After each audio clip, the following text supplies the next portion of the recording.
Okay, thank you. So in 2015, the World Health Organization recommended countries treat all individuals infected with HIV with ART.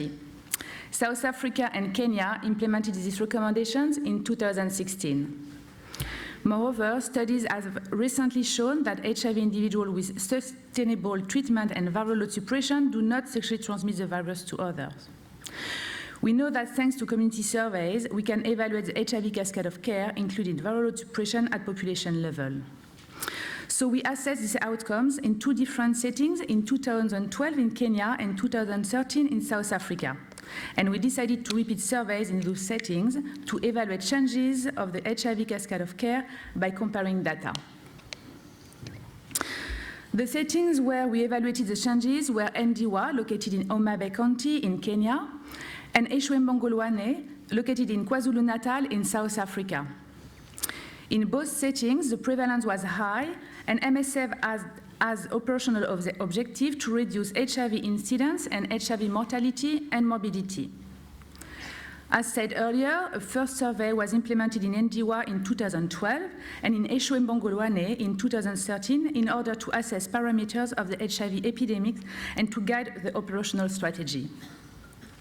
As a consequence of surveys results, MSF implemented different activities in the two projects.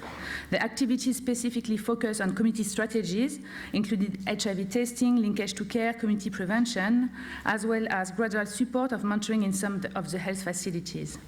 After 4 years of intervention in Ndhiwa and 7 years in Epicentre, we conducted in 2018, for the second time, a survey in those settings. The first objective of the survey differed according to the settings and the year of implementation of the survey.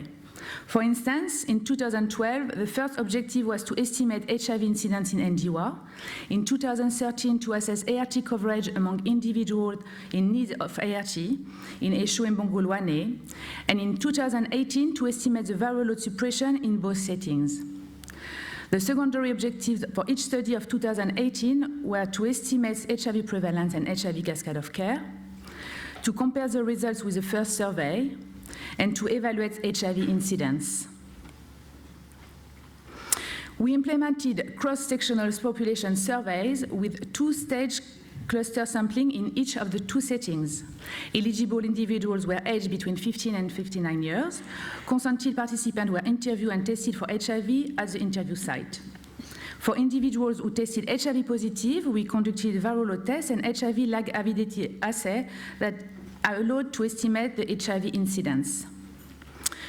The cascade of care was defined as first, the proportion of people living with HIV who know their status, then the proportion of people living with HIV on ART, and finally the proportion of people living with HIV with the viral load suppression. The viral load suppression was defined as less than 1,000 copies per milliliter. Looking at the participation and inclusion rate of the survey, as you recall, the primary objectives of the survey differed, which explains the differences in household sample size required for each survey.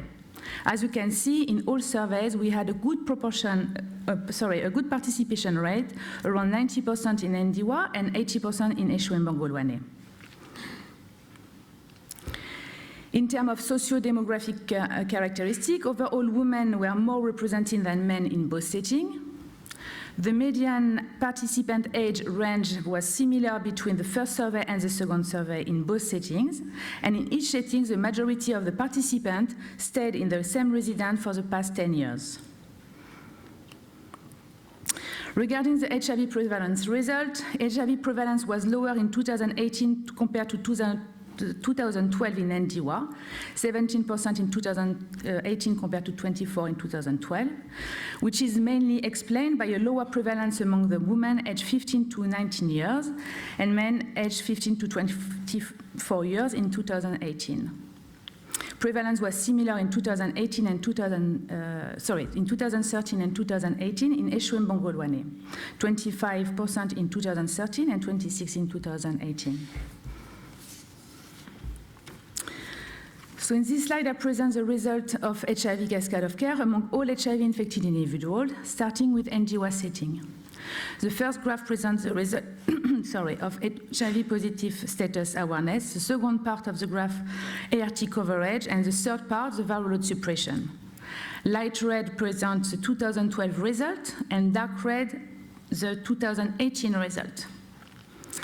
Overall, HIV-positive status awareness was 59% in 2012, and ART coverage and viral load suppression 40%.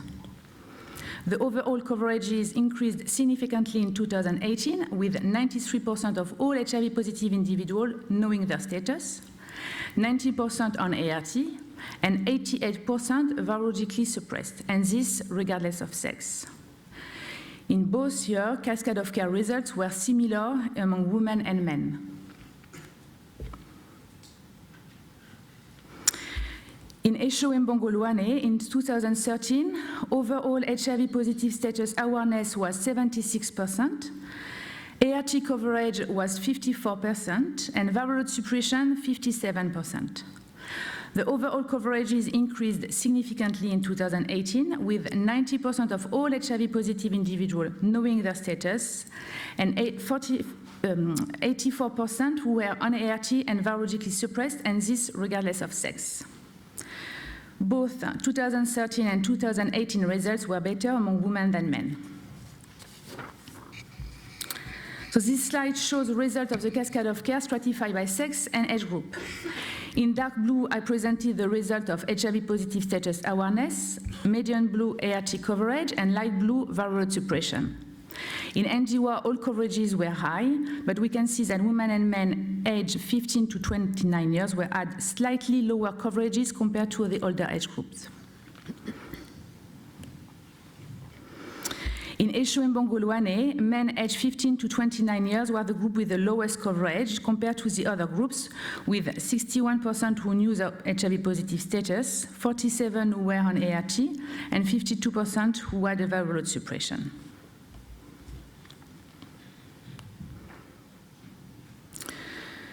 So this slide presents characteristics of the unsuppressed participant of 2018.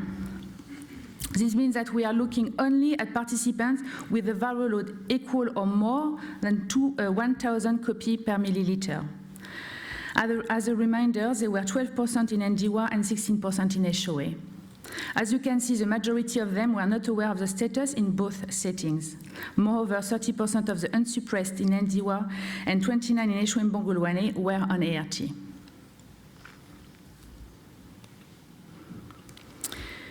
Finally, when looking at the incidence results, it seems that in each setting, incidence estimates were lower in the second survey.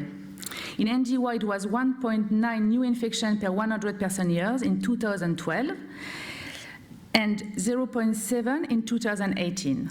In Esho and Bongolwane, it was 1.2 new infections per 100 person-year in 2013, and 0.2 in 2018. However, in each setting, the difference was not statistically significant. So in total, we notice in both surveys a significant improvement and achievement across the HIV cascade of care, included in the viral load suppression among people living with HIV. Most of the unsuppressed were not aware of the status, and incidence estimates were lower in the second survey, even though the difference was not statistically significant. However, we observe lower coverages in men in Esho and Bongolwane regarding HIV-positive status awareness and ART coverage, as well as lower coverages in the younger age group in both surveys, and this in all three coverages. In conclusion, treat all strategy and community-level intervention seem to have successfully reached people living with HIV in both settings, and this regardless of sex. The increase of viral load suppression among HIV-infected people suggests a reduction in the number of people with the potential to transmit HIV, and a decrease of new infections that is in line with the incidence results. However, in both settings, difficulties remain in reaching youngest group who overall achieve poor treatment outcomes across the cascade. Finally, I would like to thank everyone who participated in the surveys, and there were a lot.